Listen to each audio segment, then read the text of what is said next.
Greetings, greetings. Good evening. How y'all doing? This is Tandasizwe Shimaringa, and this is Rootwork here on the Black Liberation Media platform. Thank you so much for joining us. Please like, share, and subscribe. Like, share, and subscribe. You know, I was thinking earlier today, subscribe don't mean you got to pay some money. That's the Patreon where you give freely. Subscribe. All you got to do is click a little something, and that way you will know when this show and other shows are coming on Black Liberation Media. So please subscribe. Like, share, subscribe. You know what I always say? Like it now in case you get caught up and either don't like what I'm talking about or do like what I'm talking about. Like the show now and get it over with. And we'll all be happier that way. At least I'll be happier. So tonight is my attempt to not necessarily repackage content, but I'm bringing before you. This is new. This is new to you all, but stuff I have done before. Tonight is an essay that I did in 2021 after watching the film Harriet. Now, Harriet came out in 2019. I didn't see it then because I allowed internet or digital chatter to cloud my thinking. And I'll get into that in a moment. But I finally saw it in 2021. I think it came on HBO. Y'all know I'm like the unpaid ambassador for HBO. I didn't have nothing else to do. I was bored. I watched it. I'm glad I watched it. And these are the thoughts that I jotted down. This essay originally appeared on medium.com, where I had been attempting to do some writing. My writing has been very sporadic over the last few years, but Cynthia Erivo has been in the news lately. And even though this really doesn't have anything to do with Wicked, I thought, and it doesn't really have anything to do with the news cycle, I thought, what the hell, I'm going to put it out here anyway. And again, like I said, this is not part of the news cycle, but I'm going to do it anyway. And by the way, I had not planned on seeing Wicked, not because I'm boycotting or anything political like that. I just wasn't interested in it. But Sister Cassandra Floyd, also formerly known as Iyapo Ngina of the Daughters of the Fates, she told me I need to watch it, and that after I watch it, she says she will come on the show with me next week to chop it up. She said that I needed to watch it. So that's as of last night. She had about 5 pages of notes, and I'm sure she's still going. So we'll be dealing with that next week. But for now, as I said, this is an essay I wrote in 2021, and the film came out in 2019. It is not a deep analytical treatise, so if you're looking for that, you're going to have to go elsewhere. It's simply my thoughts that I'm presenting here to the Black Liberation Media audience. And as another side note, in terms of deep analytical criticism, you're already, if you're a regular here at Black Liberation Media, then you already know about the Vernon philosophy of Black media avoidance, which is one philosophy and analytical tool. Feminista Jones, who has been a guest on the channel before, does film analysis and criticism under the name of Professor Cinephile. And a sister by the name of Brooke Obi, who used to be an editor and writer for Shadow and Act, has now launched a newsletter she's calling Black Girl Watching, which is dedicated to criticism and analysis. So, and for those of y'all who are not afraid of the word feminist, she looks at Black films in particular from a feminist analysis. So be on the lookout for those two. I put those in the links in the show description. So again, need to get over here real quick. Got some, I'm going to show you these photographs, I think. I've been doing pretty good. I've been doing pretty good. I haven't been as challenged lately, as tech spicy lately as I thought, as I usually am.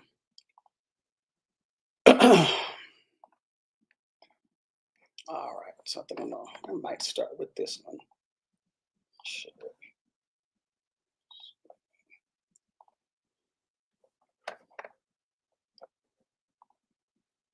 Okay, this is again.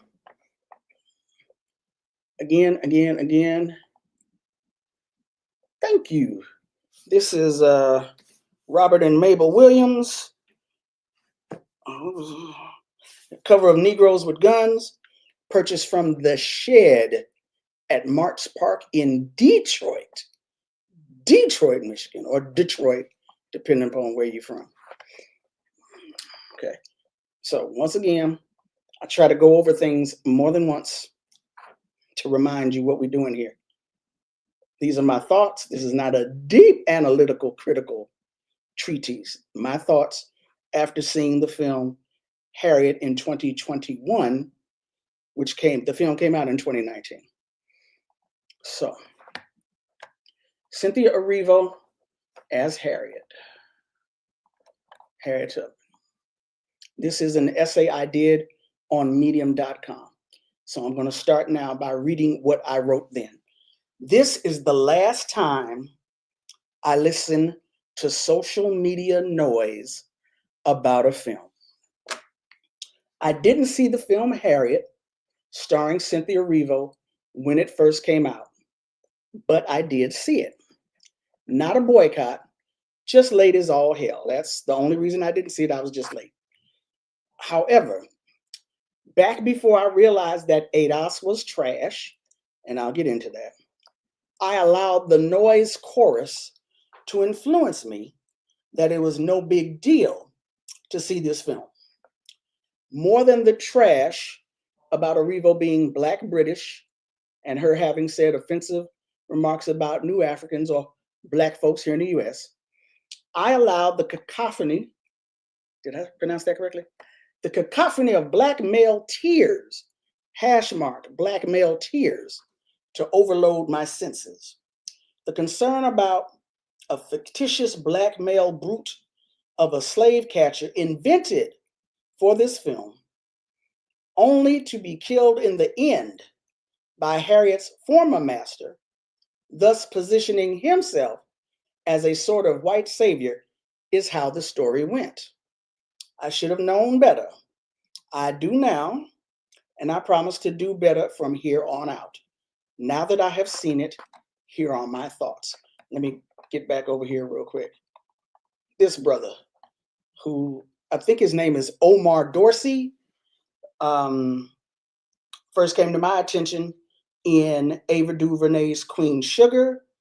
He's played a lot of roles, but he played Elambe Brath in When We See Us, the story of the Central Park Five, now known as the Exonerated Five.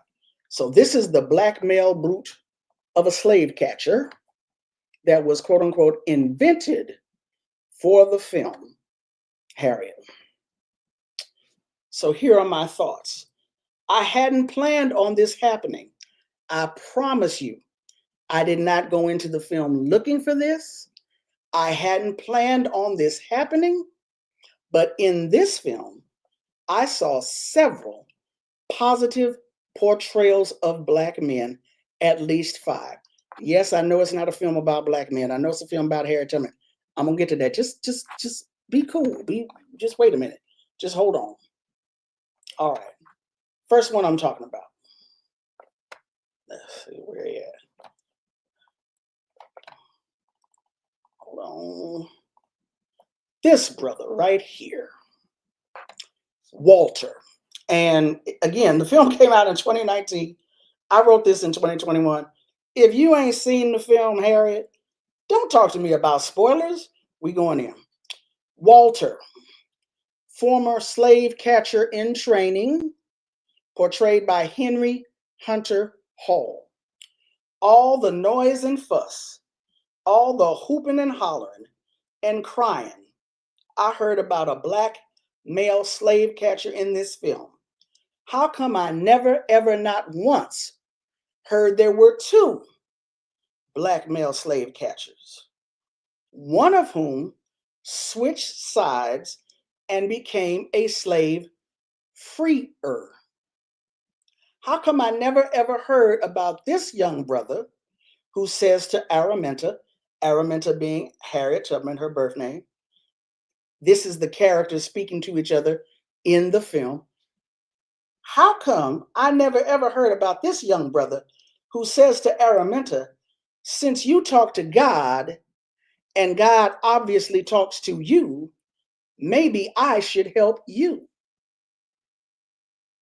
How come I never ever heard about this young brother in the film who proves himself to the point where Araminta entrusts the safety of her family to him, makes him promise her that he will get her family to safety, and he says yes?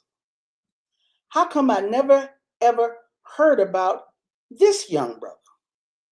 Because he did not fit in with the ADOS, which is trash, talking point. That's why. All right.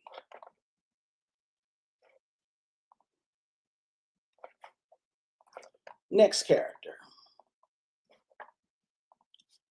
Ben Ross, Araminta's father, portrayed by Clark Peters, Lester from HBO's The Wire, and Big Chief Albert Lambro from Treme. He was also in The Five Bloods and some other films. He plays Araminta, Harriet Tubman's father.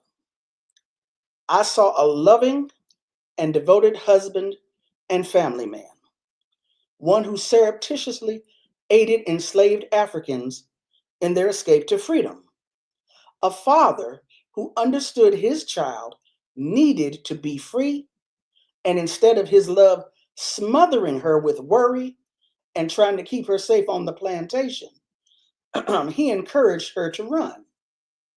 It was Araminta's father who put her in touch with her first crucial link to the Underground Railroad, Reverend Green. When she tells her father that she doesn't trust Reverend Green, her father tells her to do as he says. Fortunately, Araminta was an obedient child. When Peter's character, Ben Ross, refuses to open his eyes to look at her before she leaves, I found the scene amusing at first. I thought it was done so he would be able to truthfully answer he hadn't seen her. Later in the film, when Araminta, Harriet, returns to take her brothers and a few others with her to freedom, Peter's character, Ben Ross, now has a blindfold on so that he cannot see them. Still amused, I thought at the time, this man really does not want to be able to see them. I soon realized, and this is just me, just my thoughts, I soon realized what was truly in play. The last sight of his children, leaving for what could perhaps be forever, may have been too much for him to endure. Lastly, when Araminta returns and informs her father that he is in danger because of his aiding and abetting enslaved Africans, and that he must leave with her now, he realizes his baby girl's words are wise, and he doesn't argue with her. There's no man tones, there's no mansplaining. He agrees and he leaves. End of discussion. Reverend Green. And again, if you have just now joined us, I'm sketching out my thoughts on the film Harriet. If you just now joined us, please go back and see the introductory remarks. It's too much for me to try and keep on repeating. And y'all, hey Sugar Shan, if you got some comments you want to share with me after I finish, put them in the chat, and we're gonna make it do what it do. All right, so this is Reverend Green. When we first meet Reverend Green, portrayed by Vondi Curtis Hall, he's leading folks in the singing of Keep Your Hands on the Gospel Plow, a traditional Black church hymn. Many of us will recognize it because the rhythm is that of Keep Your Eyes on the Prize, sung during the Civil Rights Movement, and as the soundtrack for the documentary series, Eyes on the Prize. This was our first clue. Reverend Green had Black folks singing about freedom. You know, the pie in the sky, but still, he's singing about freedom. Araminta, Harriet, does not trust Reverend Green. When her father tells her to go to him, and Araminta's older brother tells her the exact same thing when they set out for freedom, and for good reason. For no sooner than Reverend Green finishes leading them in a chorus of the gospel plow does he tell the enslaved Africans that they must obey their earthly masters even when the masters ain't around. Sounds like the quintessential handkerchief-headed, fried chicken and biscuit eating, nonviolent, turning the other cheek, Negro Christian pastor.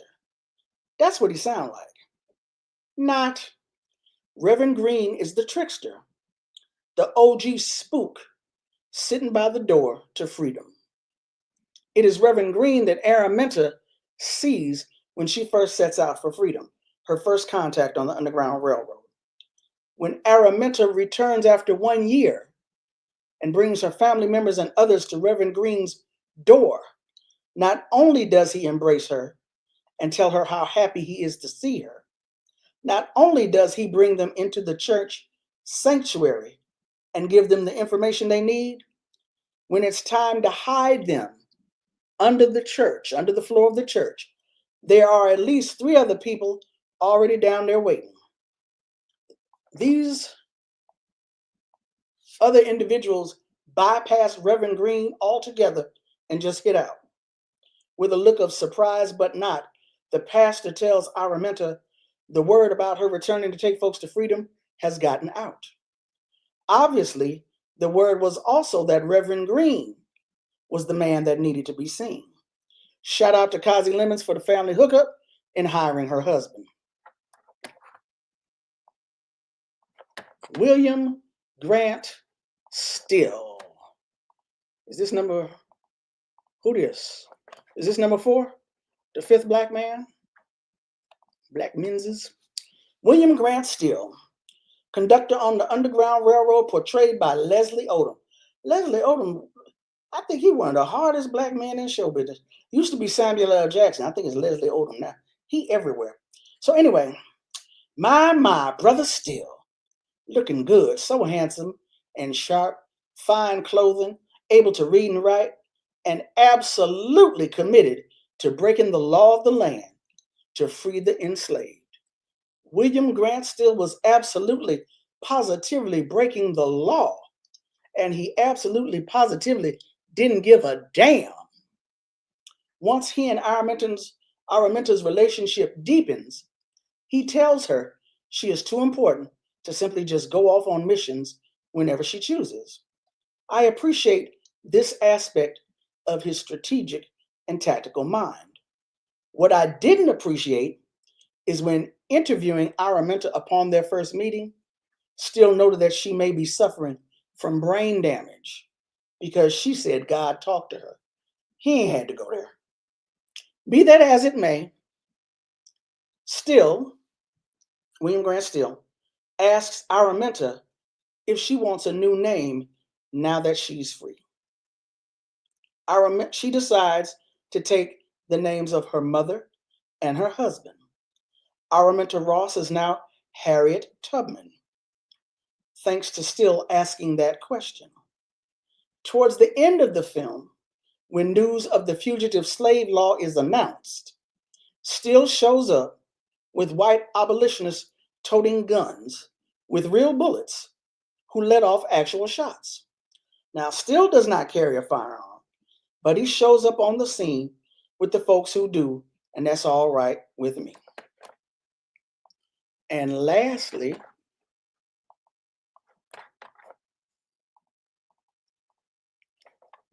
is this the only film? I don't have a picture of his face. Okay, my bad. I don't have a good photo of the brother's face, but this is a good photo anyway. This will work. This right here will do. John Tubman, husband of Araminta, Harriet Tubman, portrayed by Zachary Momo. Next to Walter, this is my favorite character. The film opens with Araminta laying out in an open field and Tubman coming upon her. She has had one of her spells, blackout from the horrendous head injury inflicted by an overseer when she was a child. Momo's character gently caresses her face and calls her by her nickname, Minty. Tubman does not lose his patience or his temper with her. There's no wondering of how long he has to put up with this or why he even has to. No asking of why she doesn't get a grip or get over whatever this ailment of hers is. There is a loving acceptance of who and how she is and worry that she might forget his name. Minty begins to repeat his name, assuring him that she knows who he is and that she will never forget him. One of the most touching and loving scenes I have ever witnessed between a Black man and a Black woman on screen. My only other comparison of this film would be to the version that our mother Cicely Tyson did in the 1970s. Though young when I saw it, I got the distinct impression from that film that John Tubman punked out, as we used to say, and was too scared to run away with Harriet once she returned for him. And yeah, he had gotten remarried, but he was still too scared to go. In no way, shape, form, or fashion did I get that impression from this portrayal of Tubman. The only impression I got from this film was that John Tubman did him some Araminta. I said he did him some Araminta. Tubman wanted to make the trek with her, but we are reminded that she wanted him to stay. She did not want him to risk his status as a free man, so she made the decision to run alone. Now, when Araminta, Harriet, returns after 1 year to bring her husband to freedom, and he informs her that he has remarried, to say that she is shocked, angered, hurt, and heartbroken are the least of the descriptors we can use. But it is here where Tubman details his love for her. He tells her that when she left without him, he prayed for her. When her master whipped the sight out of his eye, and you can't see it on this photo, but he's got a scar crossing his face from his forehead to his cheek, covering his eye. When her master whipped the sight out of his eye in an attempt to get Tubman to tell where Minty was, he prayed for her. Tubman tells Minty when he heard erroneously that she had drowned trying to be free, he prayed for her. I would have died for you, he tells her, if you'd have let me. God damn! Where they do that at? If the love had been any thicker, it would have stopped the playback on my laptop. I was watching it on my iPad. I didn't have my smart TV at the time. Woo, you talk about some thick love. God damn. At least 5 positive, redeeming qualities of Black male characters in this film about one of the greatest Black women who ever walked this earth. How sad and miserable must some folks' lives be that they didn't have the eyes to see this. But I digress. From Araminta to Harriet. This was not a film about black men, but about a black woman, one black woman. Although this film did not begin with Harriet's childhood, it did a good job for me of showing her develop into a confident black woman who understood and embraced her purpose. Despite naysayers surrounding her, Harriet not only knew she needed to bring others to freedom, she knew she would be victorious in doing so. This portrayal of Harriet Tubman has made real for us the dictum of, if God be for us, who can be against us? Harriet not only believed God told her she must free others, but that God guided her missions safely so she would never, ever lose a passenger on the Underground Railroad. There is no earthly explanation for an event such as this. You simply say Ashe and keep it moving. On a related note, I appreciated the film's portrayals of Harriet's spells as visions, where the audience gets to see what she sees. I always appreciate when something is made manifest before my eyes, as it draws me into the story more. I love suspending disbelief. I want to be taken on a journey. It's why I'm here. No black people were harmed during the filming of this movie. Years ago, decades, I would see that disclaimer at the end of a film about no animals being harmed and wonder. This was way before I got conscious. I would wonder, why don't we have one of those for black people? This was well before we had both the phenomenon and the language of trauma porn. The energy of the past few years has confirmed that this is an actual phenomenon that concerns a critical mass of black people, to the point where former Shadow and Act editor Brooke Obie has coined the term Hurston Walker test for it. And I can talk about that later, if y'all remind me. On this point, then, I was saddened and a bit unnerved at the demise. Oh, hold on. Hold on. There we go. On this point, I was saddened and a bit unnerved at the demise of Janelle Monáe's character at the hands of Harriet's former master and his hired slave catcher. She was violently murdered. Fortunately, if that can be said, unfortunately, that was the only instance of trauma porn I detected, and yet it existed. 6 of one, half dozen of another. Now, as for the white savior, I didn't see him as that. I saw a demon who gave an instruction to a brute. Omar Dorsey's character, the slave catcher, was supposed to bring in Harriet. He was about to kill Harriet. The owner, the former master, killed the brute. Like, that's not what I wanted you to do. Said demon killed said brute when the instruction was disobeyed because, hey, that's what the system of white supremacy allows. I then saw said demon attempt to kill Harriet, who disarmed him by shooting him in his hand. Should Harriet have finished him off? Of course she should have. And if this film had been directed by Ta-Nehisi Coates, she would have. I did not see a white savior in this film. I didn't even know she had shot him and wounded him. Folks could have at least put that part out there in the world, but they didn't. Okay, fine. I'm glad I saw Harriet. I wish I had seen it when it first opened, and I had written this then. Sonia Sanchez asks us, what work does this do? Each of us must ask this question and answer it for themselves. I have stated above the work I think this film does. I make my commitment to doing so in writing on other films from here on out. Ooh, that was like, what, 2-3 years ago, and they wrote nothing else. Anyway, footnotes. This was on medium.com. You can find it there if you like.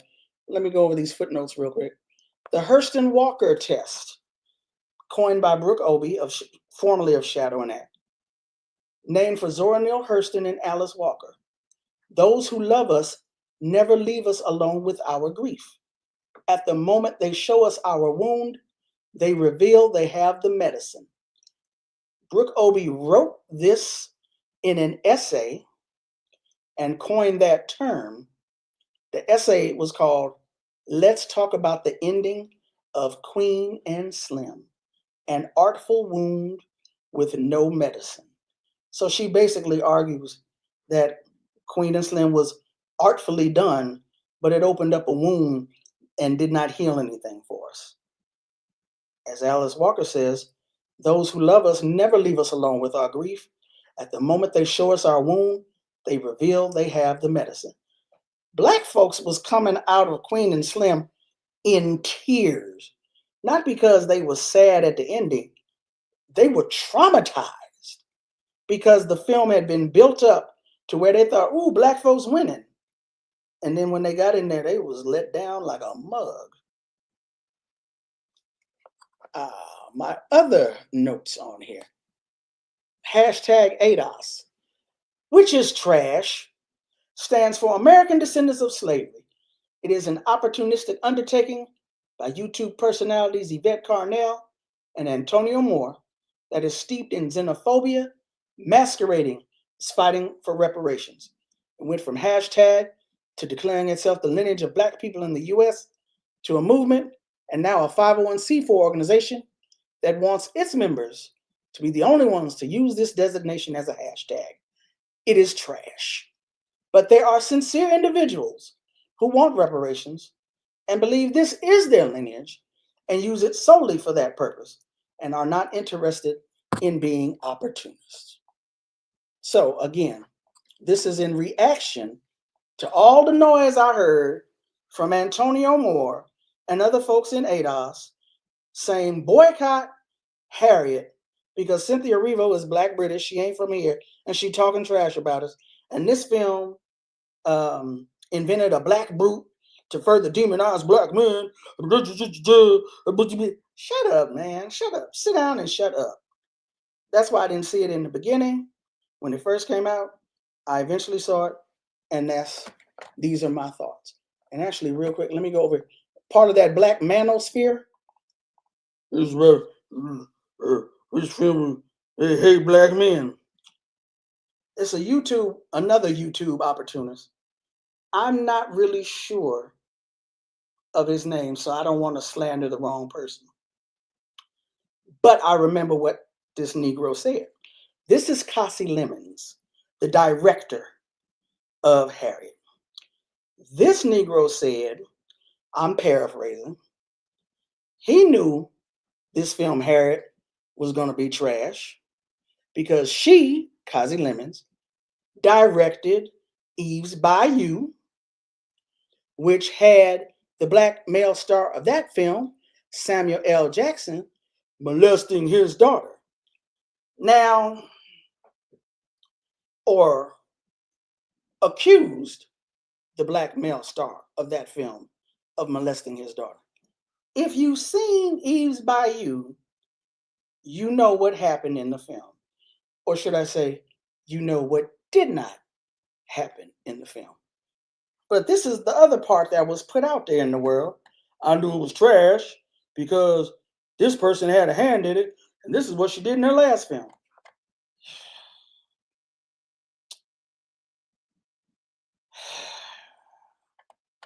You know, I be seeing the memes out there talking about they should have never gave you Negroes the internet. That's true for some folk. That is absolutely true for some folk. Let me see, did I go through all these photos? Oh, okay. I thought I had another picture. This is Zachary Momo, who portrays John Tubman, Harriet Tubman's husband. This is his full face, and you can see the scar on his left cheek. William Grant Still, portrayed by Leslie Odom, is Janelle Monáe in the background. I don't even remember that sister's character's name. My bad, sorry. Henry Hunter Hall. That's the other photograph of Zachary Momo and Cynthia Erivo, Harriet and John Tubman. Just so much love between these two as portrayed on film. Vondi Curtis Hall, the Reverend Green, Clark Peters, Ben Ross, Harriet Tubman's father, Omar Dorsey, slave catcher brute in this film, but he my homie and the other stuff he's been in. Okay, and Cynthia Erivo as Harriet Tubman, again Kazi Lemons. So I don't really have any issues with Cynthia Erivo. A lot of folks dislike her. She be talking greasy about black folk. I talk greasy about black folk. My mama from Arkansas, my daddy from Alabama. I talk ish about black people too. What? So anyway. So that's uh, what I had to say. That's what I wanted to put out there. Again, I hadn't planned on seeing Wicked, but I'm going to see it now, and I'm going to have Daughter of the Fates, Cassandra Floyd, Yapo Ingina, who I had discussing the Black matriarchy tradition uh, several months ago. She's the one who told me that I need to see this film and we need to discuss it. At last count, she had 5 pages of notes. It's no telling what she's gonna have next week. But at any rate, how you doing, sis? Appreciate you being here. Hey, Sugar Shan. I'll be I'll be back. You'll be back through. Wait, where you going? Wait. Anyway, you need to see. Yeah, I guess so. Like, I mean, just sister was in green. I'm like, why would I go see this woman painted up in green? Okay, fine. I'm gonna go see the movie. I'll go see the movie. Did anybody out there have any comments that they wanted to share? That you want to share it, whether it can be about Harriet. It don't have to be about Harriet. Because if not, oh, this is gonna turn into a hoodie show. The Shed at Marks Park, Detroit, Michigan. Robert and Mabel Williams, Negroes with Guns. The Shed at Marks Park. They have an Etsy store. So that is, I done got 2. Is it 2? I got 2 comments on the hoodie. Y'all ain't got nothing to say about Cynthia Erivo, about Harriet, about Wicked, other than y'all ain't got nothing to say. All right.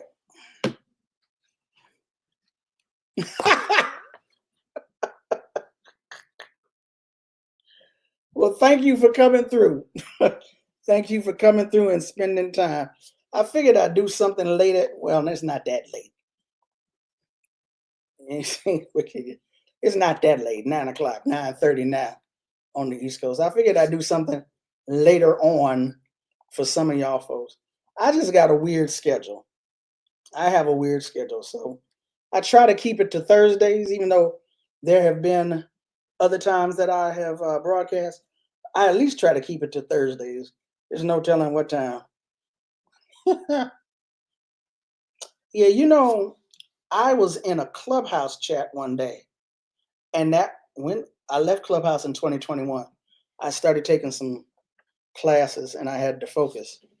So I guess between 2019 to 2021, I was in a chat on Clubhouse, and it was some ADOS people in the chat. I was like, oh, you mean y'all really believe this is your lineage?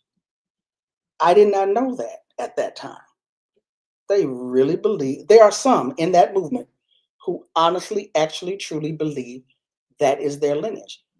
All of them ain't a bunch of xenophobic opportunists. And if you've been following or observing the phenomenon, you have seen many people break away and branch off from ADOS. They like, I'm here for reparations. I don't know what they talking about, which is a beautiful thing. There have been implosions. Hopefully there will be even more implosions in that madness known as ADOS. Is that it? Okay, I'm looking over here and I see it's people watching. So why you ain't saying nothing? So, ooh. No, where's that at? The Dream of American. Hey, James Simmons. The attack on Harriet is a case study. The dream of American white supremacy is to divide black people. The attacks on Harriet is a case study. Wow. I appreciate your perspective on it. It's Red Wicked. Saw a version of it several years ago. It is about misunderstanding others. I'm out here in Los Angeles, and was it the Pantages? I think it was the Pantages Theater. That the marquee on the Pantages, big billboard with the green, I guess, I don't forget her name. The Green Witch, you could tell she was green, but her hat was like over her face, you know. That marquee, I feel like it had been up there 10 years. Every single time I pass by, I'm like, this play is still here? Damn. Obviously widely successful, obviously beloved. I keep getting emails in my inbox from industry newsletters. Wicked did this weekend. It did this week. Oh, it's doing it. I'm like, good Lord. I had no desire to see it. I had no desire to see the play. Had no desire to see this film. If Daughter of the Fates hadn't hollered at me, I wouldn't be looking at the film. Anyway. Rouse pasta sauce. CP time. I'm late. I don't like to miss the one and only time to see you. So late night means I'm out here late for you, and you be missing it. It did have it had a stupid long run. I couldn't believe how long this play been running. I don't understand the attraction to some things. And I guess that's okay. I'm just like, I'm trying to see no green people. I'm sorry. 6:43 p.m. Los Angeles time. So I try not to get up here and run my mouth forever. I don't like people running their mouth forever on me. So I try not to run my mouth forever on you. If you came in late, please rewatch so that you can catch my introductory remarks in the beginning so you can understand not only what I said, why I'm saying it now.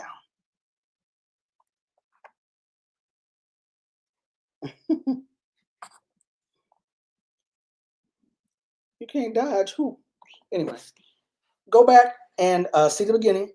A couple of y'all have said that you appreciate it.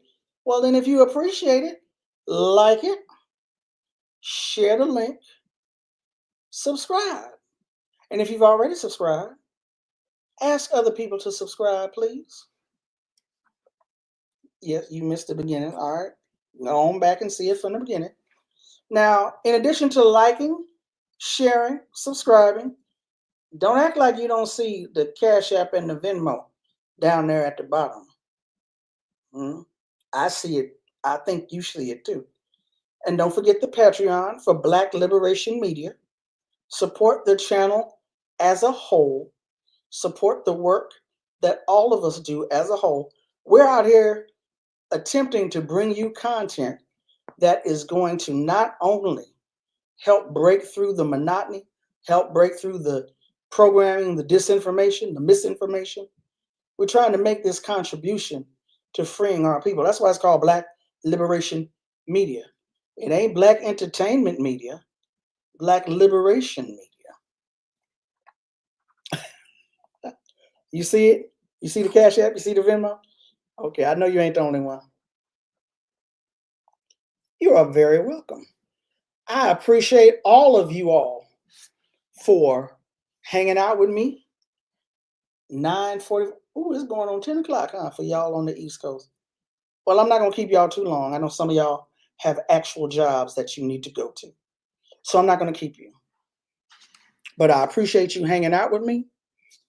Again, the Vernon philosophy of Black media avoidance, the Hurston Walker test, and other ideological. Woo! Hold up. D'Artagnan. Where you at, D'Artagnan? You out there somewhere? Thank you, D'Artagnan, for supporting the work that I and the channel do. Thank you so much.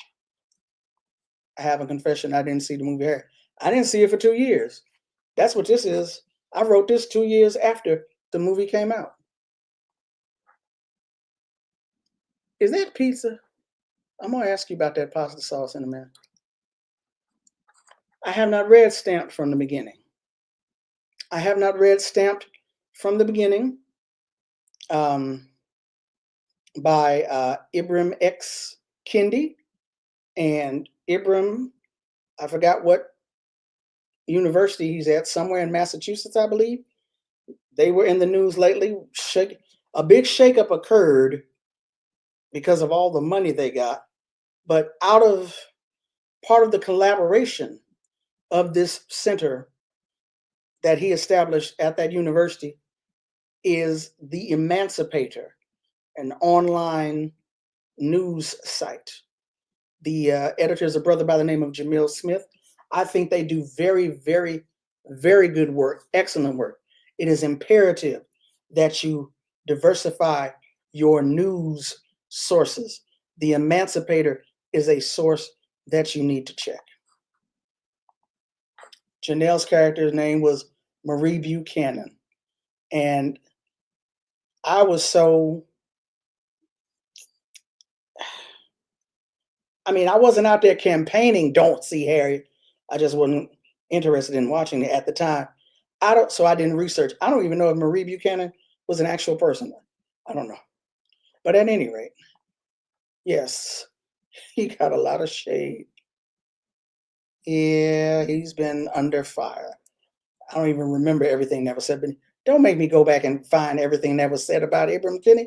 Let's just keep it moving. Yes, please check out The Emancipator. Please check it out, check it out, check it out. Yeah, so I don't even know if Marie Buchanan was an actual person who lived, or she too, or she was an amalgamation of several characters, or just one made up character for the film, like people said the black brute of a slave catcher was made up. So, what was the brother's name? Was it, no, it wasn't Walter. What was his name? What was his name? Henry Hall. Yeah, Walter. Henry Hunter Hall was the brother's name. And he portrayed Walter, who was like the sidekick of Omar Dorsey's character. How come he wasn't mentioned? That there were two black male slave catchers and one of them defected to the other side. That's what he did. He defected to the other side. He was basically surveilling Harriet. If I remember correctly, he's looking at her in the woods. She out here talking to God, and he saw her do something. He's like, well, I know you talked to God. Obviously, God talked back to you. So maybe I need to help you. And he does. How come that part wasn't mentioned in all this chatter about how horrific the film was? Now, again, these are my thoughts on the film based on that chatter that I heard. Dr. Todd Burrows hit me up earlier with his critique of the film from back at that time. And of course, you know, Dr. Todd Burrows, historian, media analyst, his critique was, you know, Harriet is one of the greatest abolitionists who ever walked the earth. I look forward to the day when she and other abolitionists get the film treatment they deserve. This was not that. This was not that. But, so this was not a critique of the lack of, you know, what the kind of film that we needed to have. This was simply my reactions to what I saw compared to what ADOS, which is trash, had put out. She was an amalgamation. Okay.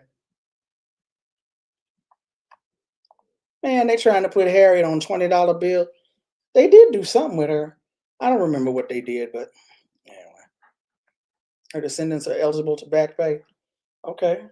Reparations, that's what Callie House was saying. I think it was either Callie, who had been a washerwoman. My Face is Black is True, written by Mary Frances Berry. Was it Callie House or was it Harriet? Harriet was married to, I think Harriet married a Union soldier later on. He was younger than her, a former Union soldier.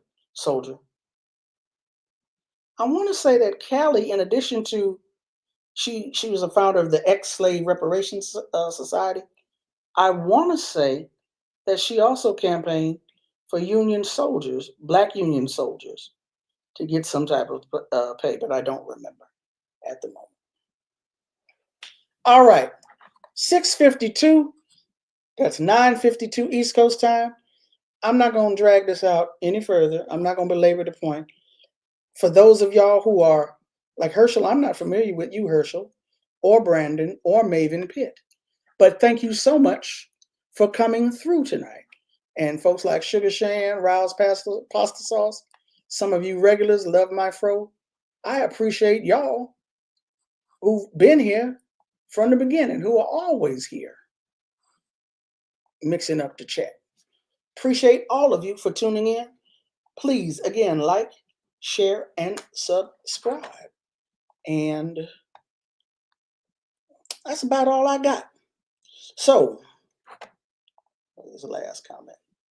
Hey, Lisa. Oh, thank you, Sugar Shan. I will try to do that. Who this? Okay, I don't know who you are, but thank you. Peace. Thank you for coming through. Hey, Lisa. Is that pronounced Bailu? It looks like Bailu. I'm not familiar with you, Bailu, but thank you for coming through. Rouse pasta sauce keep. Is that what is that? Is that food? I see the dub for peace. I see that, bro. KPFK, I'm not doing KPFK until, am I doing it on the 19th? Yeah, the 19th and the 26th, the first day of Kwanzaa. That's going to be interesting. But at any rate, so yeah, once again, appreciate y'all. Thank you so much for coming through. Thank you for liking. Thank you for subscribing. Thank you for sharing. Thank you for hitting that Cash App. Thank you for hitting that Venmo. Appreciate it. Be in the cut, but I'm here. Appreciate you being here. Appreciate all of y'all. All right, so for those of y'all who got to lay out your school clothes, your work clothes for tomorrow, I'm going to let you go. Everybody else, I will catch up with you later. Thank you again so much. Peace. Stay safe.